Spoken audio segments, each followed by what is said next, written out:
Hey, what's up, y'all? My name is Devontae, and I sacrificed my time so you don't have to. I promise you, this man has the greatest timing of all time, man. Yo, I love you, Tony. I love you. You say stupid shit right on time, bruh. What did I tell you guys last night during the SmackDown review? I said that I wanted to pose a question to you guys, but instead, let's make an entire video and have a full-on discussion about the priorities in AEW. Literally, as soon as I said that, right?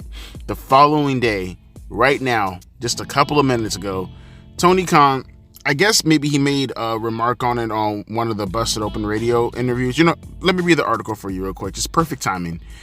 Link is down in the description box below. During an appearance on Busted Open Radio, AEW president Tony Khan explained the rationale behind scheduling the highly anticipated match between Will Ospreay and Ricochet for AEW Dynamite's 5th anniversary edition rather than a pay-per-view event. Khan emphasized that events like the anniversary show and Grand Slam are significant milestones that merit major matchups. And I quote from Tony Khan, "That's why I think it makes perfect sense with these big stages. We have the greatest roster of all time." He said ever, but I'm adding emphasis to it. "There is an unlimited supply of huge matches. These are matches that have been building since the people arrived at AEW," Khan stated. He further highlighted the importance of AEW's recent pay-per-view success, saying, "All In and All Out stand as two of our greatest pay-per-views, and I'm very excited going into WrestleDream about what's happening in AEW. The future of the AEW World Championship is yet to be determined, but at Grand Slam, the future of AEW is at stake, and so much is on the line."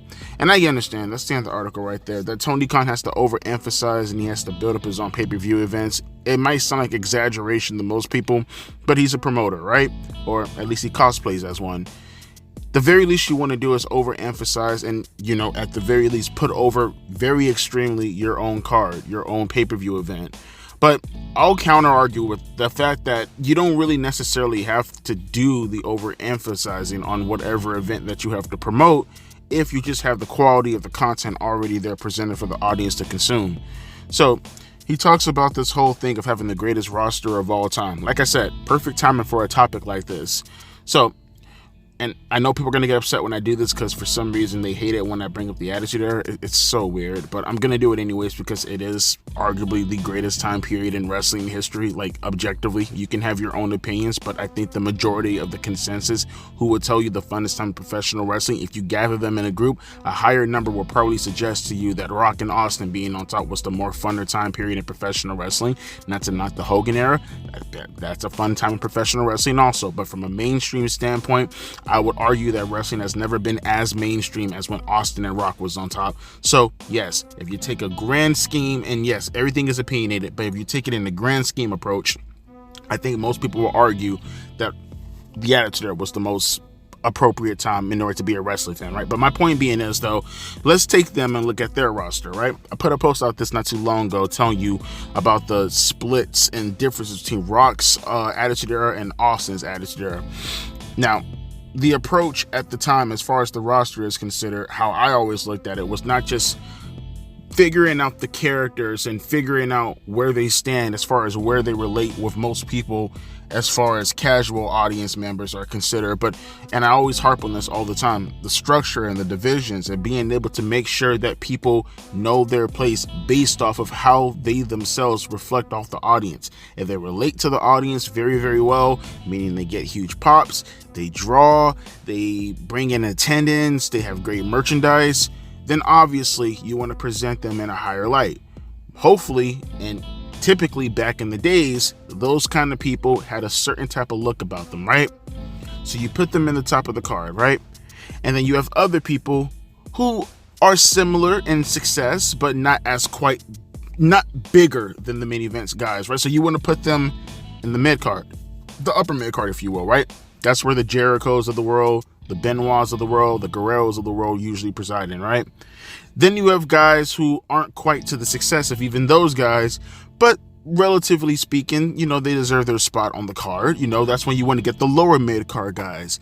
That'd be guys like Val Venus or, Godfather or something like that. They have gimmicks that actually connect with the audience in the sense that people can have fun when watching them at the shows. They have a certain look about them, but at the same time, they don't have quite the gimmick in order to fit the approach in regards to being on the top of the card, and also metric-wise, they're not even remotely close to what the top stars are drawing. But they do just enough where they deserve a spot on the card. Then you have the tag team division. Then you have the women's division. That was the structure. That was the hierarchy. If a guy broke away from a tag team division, he usually made his way up the ranks, from a lower mid card to an upper mid card to eventually a main event. That's what Bret did. That's what Shawn did. That's what Edge did. That's what Jeff Hardy did. And the process of doing all that, typically in order to grow a superstar, you try to match them up with people like-minded such as themselves. And sooner or later, you bring them up to another notch of people like-minded because now they moved up. And then you bring them up again. While you're doing that in the process, you're making sure that your main event scene is always being the primary focus, right? Just like SmackDown last night. Always making sure your main event scene is the primary focus. The World Heavyweight Championship is always right there, center focus. Because in the end of the day, that guy who's moving up the ranks, you want him to eventually capture that championship belt. When he captures that championship belt, it means more. It makes that guy stand out more. You essentially just created a new star. This is why hierarchies are important. This is why divisions are important. This is why building that guy up, going up the card, and not just doing it for a few months. Sometimes you can do it for a few months if a guy is really, really that hot, a la like a Goldberg, for an example. But typically, you want to do this for years, right? It took Edge, even splitting away from Edge and Christian in 2001, to make it to the main event scene and get his first world championship like 5 years later in 2006. It took Shawn Michaels splitting away from Marty Jannetty 5 years also, 91 or late 91 to 1996. You know what I mean? It took Jeff Hardy, fucking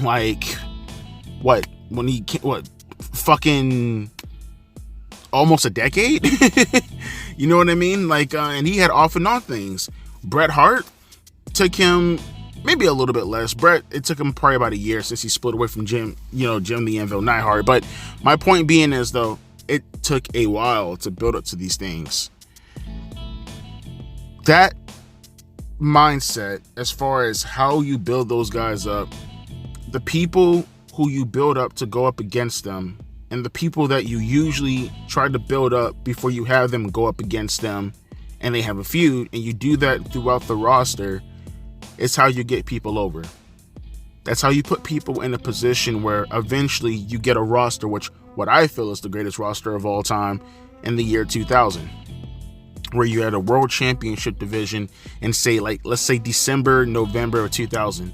You have a world championship division which consists of Stone Cold Steve Austin, The Rock, Triple H, The Undertaker, Kurt Angle, Kane, right? You have an upper mid-card division at the time that featured Jericho, Chris Benoit, right? At the time, he was over. Rikishi, Big Show, who just came back not too long ago, or he was about to come back at the Royal Rumble. That was your upper mid-card division, right? Eddie Guerrero, you could throw him in there also. X-Pac also. You had a mid-card division that was Val Venis, right to censor Val Venis, that is. Goodfather, if you want to include him in there, even though he was teaming up, off and on with Bo Buchanan. Hardcore Holly, guys like that. William Regal even. And by the way, he was the commissioner at the same time. The light heavyweight division. Everybody had a position. Everybody was over. They knew their place. Priorities. They were there. Everybody understood what their role was, and they played it to a T. And when that one guy kind of, moved out to go do something else, another person slipped right back in. Almost like a conveyor belt. It's how professional wrestling used to be back in the days. Now, I spent a lot of time having to paint that out for you, because then you hear Tony Khan say things like what he just suggests, and you actively use your eyes to watch the television show, and it's simply not merited based off of what he's actually discussing, right? So my thing is, you say that you put Will Ospreay and Ricochet on television because you want to commemorate the 5th anniversary of Dynamite, right? Okay, that's a appropriate way to look at it. But what if, and this is how I'm thinking right now, what if you teamed up Ricochet and Will Ospreay, right? Who said that you had to go the path of, say, for example, Will Ospreay, and Kyle Fletcher? Why did you have to go down that path? You didn't really have to go down that path. If you really, really wanted to, you really wanted to get the most out of Will Ospreay and Ricochet, they don't have to face off at the show. Why? You want to get your fix with your fans and still be able to get Will Ospreay and Ricochet? You could have done a tag team match with Ospreay and Ricochet to take on the Young Bucks. Would I have cared for the match? No. But I'm talking about just the booking. You could have just teamed up Ospreay and Ricochet. You didn't have to do the match. And then something could have happened in the match where, unfortunately, communication problems, they had a falling out, they lose the match. Then you build up to Wrestle Dream to do the first match with Will Ospreay or Ricochet if that's what you really want to do. I still think you could probably hold off on that till Full Gear. But if that's what you really want to do, to go up to Wrestle Dream, that's how you sell the show. You don't just do the one-off match on the regular show. There's no excuse for that at all. You don't take a marquee match, at least within your fan base. You don't take a marquee match and then just put it directly on a regular show simply because you can, because of what you feel constitutes a great roster. Which, by the way, what constitutes a great roster, in his opinion, is how many people can have 5-star matches. Which, that in itself is subjective. Highly, highly, highly subjective. What I look at as far as a great roster is how many people are actually over. You know what I mean? But I guess, obviously, the priorities of Tony Khan doesn't just stand there in regards to Will Ospreay and Ricochet. I like to reflect one more time, and I talked about this in the past. I like to reflect off of his world champions. I like to reflect off his champions in general. You see, you have Will Ospreay and all this stuff with Ricochet that you're discussing right now. Wrestle Dream is around the corner. Like I said, the stuff that's been going on, you could have easily done Ricochet and Will Ospreay going up against the Young Bucks, but I'll even up it up a little bit more. Let's start playing games here. I don't like to have my intelligence insulted within professional wrestling, and honestly, the way he does this is so infuriating. I hate this. Just do it. Just do it. You know you want to, just do it. The World Heavyweight Champion at the moment is Bryan Danielson. Okay, that's fine. Okay. I will argue that all the stuff that's going on at the moment with Will Ospreay and Ricochet, I'm arguing from the perspective as to what Tony should do, considering he has a hard-on to do Ricochet and Will Ospreay right now. In reality, I disregard that entire argument because I don't want this match happening, period. Not even going towards Full Gear. I'm just proposing what should happen if this is the path that he wants to go down. In reality, he probably shouldn't even be doing Will Ospreay and Ricochet till Double or Nothing next year. What you should be doing is getting the belt off of Bryan Danielson, and somehow, some way, if you don't want to use him as a paper champion, to give it to him, somehow, some way, you should be preparing Will Ospreay to take the World Heavyweight Championship somewhere down the line. Preferably, I legitimately want this to happen. He should be getting his hands on that World Championship as soon as Full Gear. That's just my belief. Get him the World Championship at Full Gear. I wouldn't say Revolution, because if you give it to him at Revolution, it's too close to Double or Nothing. I think most people would probably look at that and say to themselves, yeah, Ospreay and Ricochet happening for the World Heavyweight Championship at Double or Nothing, it's too close to Will Ospreay winning the championship. There's a good shot that he's going to retain the championship. No, give it to him as soon as humanly possible. Hell, maybe even Wrestle Dream is what I will argue. Give him the World Heavyweight Championship as soon as possible. Keep as much not division, but keep as much length in between time between say when he won the World Championship at Wrestle Dream, between AEW Double or Nothing. That's almost 7 months, right? Because Double or Nothing is in May, Wrestle Dream is in October. That's 7 months. That's a solid reign where anyone can believably think to themselves that Will Ospreay could theoretically drop the belt to Ricochet. And you give Ricochet the exact same push you gave Will Ospreay. Now, mind you, I don't care about any of these guys, but as a booker, I think that's the path that you should go down. We all know that your number one guy is Will Ospreay, so why are you playing these games? Give the World Heavyweight Championship to Will Ospreay. that belt that Will Ospreay is currently wearing at the moment, that's your second biggest championship currently going. Well, see, I can't even say that because you have so many mid-card championship belts. Everybody has to have a championship belt. I can't even distinguish which one is the second biggest belt. I'm calling it the second biggest belt because Will Ospreay is the one holding the belt currently. But honestly, I can't tell you which one is which.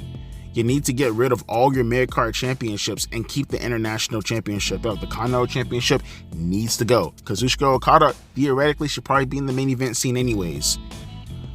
Jack Perry theoretically should be facing Will Ospreay if you're going to keep Ospreay as a secondary champion.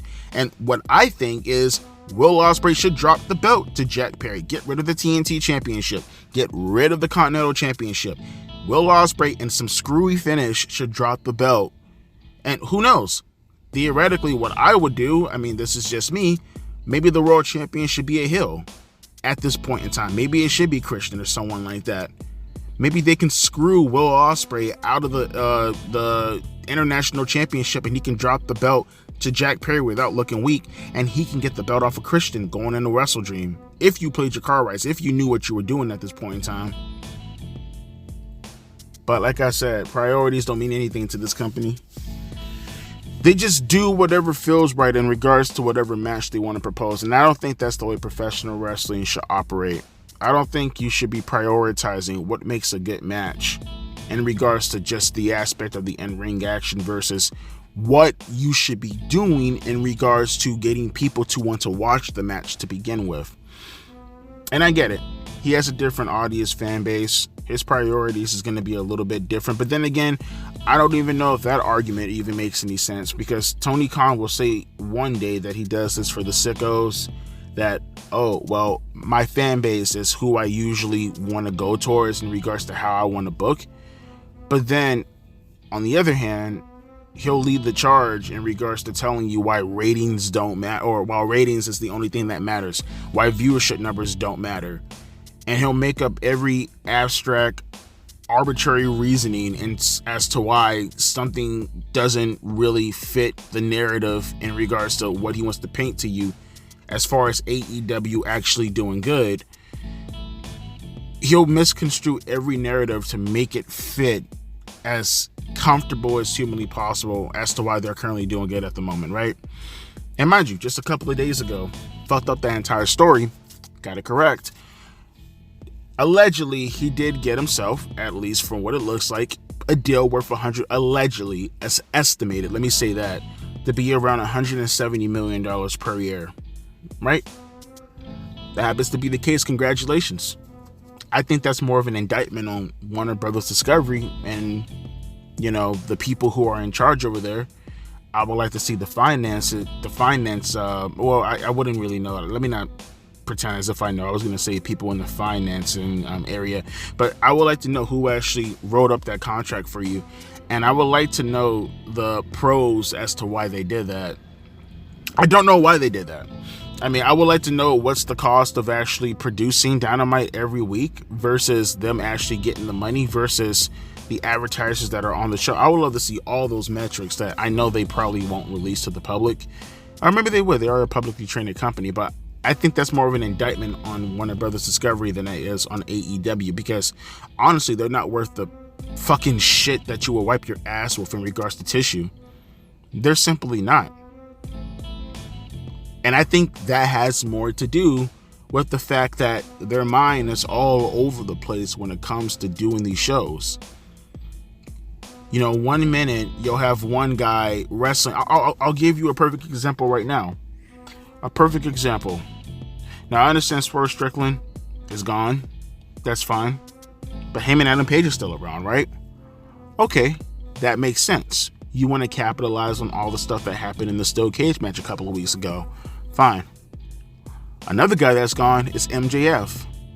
Makes sense. He's, I think, shooting a movie right now. Okay. Where's Daniel Garcia? Where's Daniel Garcia?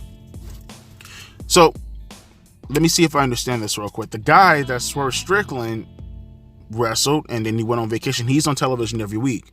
Rightfully so. One of your bigger stars. The guy that MJF wrestled and put over, which one can argue MJF is a bigger star than Swerve Strickland. MJF put over a guy. He left. Where is he? And see, this is the problem. Because if your argument is he's on Collision, congratulations. You now understand the entire concept behind this video. Where's the priorities? Why isn't he on Dynamite? He lost to MJF. He got his comeuppance on MJF. You should be capitalizing on that. If he's on the B show that can barely pull in 400,000 views, what are you doing?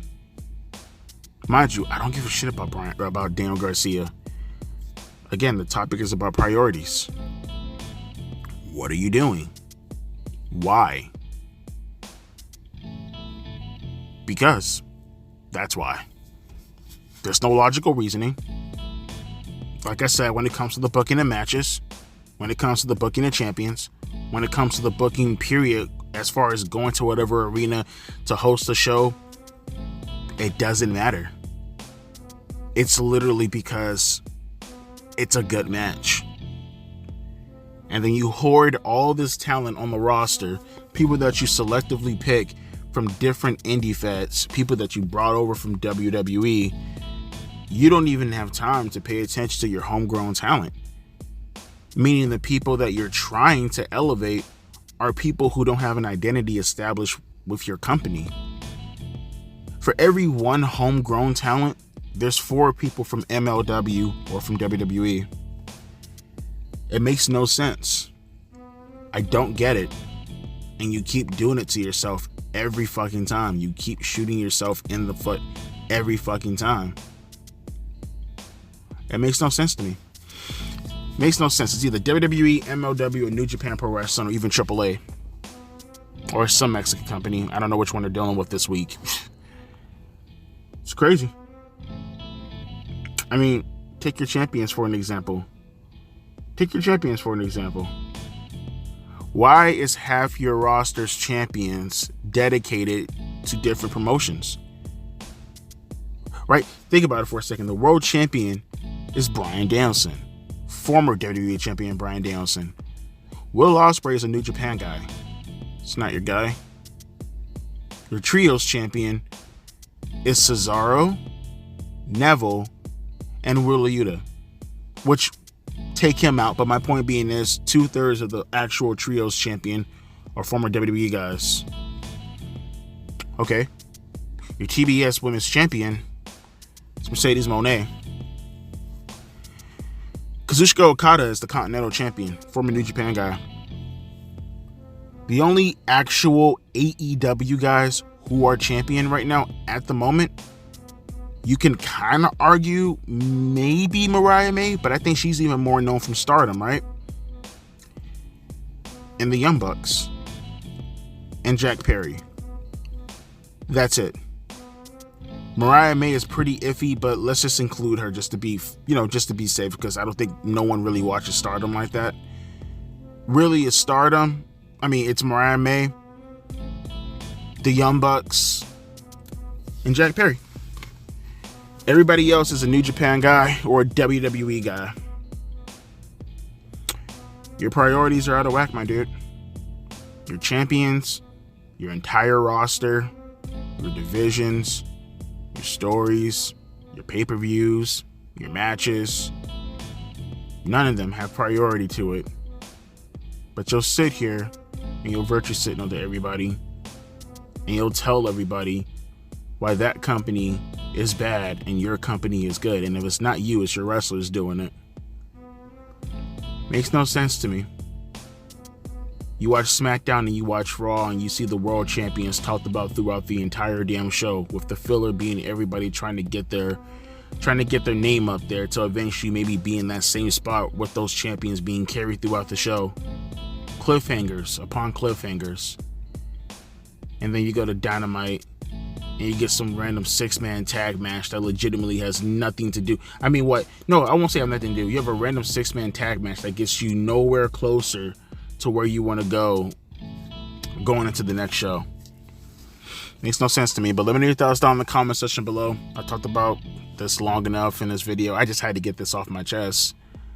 You look at how professional wrestling was a couple of years ago compared to what it is right now, and it's just like, it makes no sense to me. It makes no sense how someone can just sit there and just say all these things knowing good and damn well, and I get it, he's a promoter, but just logically speaking, knowing good and damn well how professional wrestling used to be at one time, that all he has to do is copy the blueprint. Do your own thing and copy the blueprint. That's it. That's it. Instead, you want to do your own thing, and then when it doesn't get over, you have to sit here and cope and lie and pretend as if it is over. And then your fan base, they sit back and then they enable this bullshit. Then we get a full cycle going again. A professional wrestling company that can't even barely get 500,000 goddamn views. But they're cooking, am I right? Let me know your thoughts down in the comment section below. I'll be catching you guys later. Deuces, P, Ice.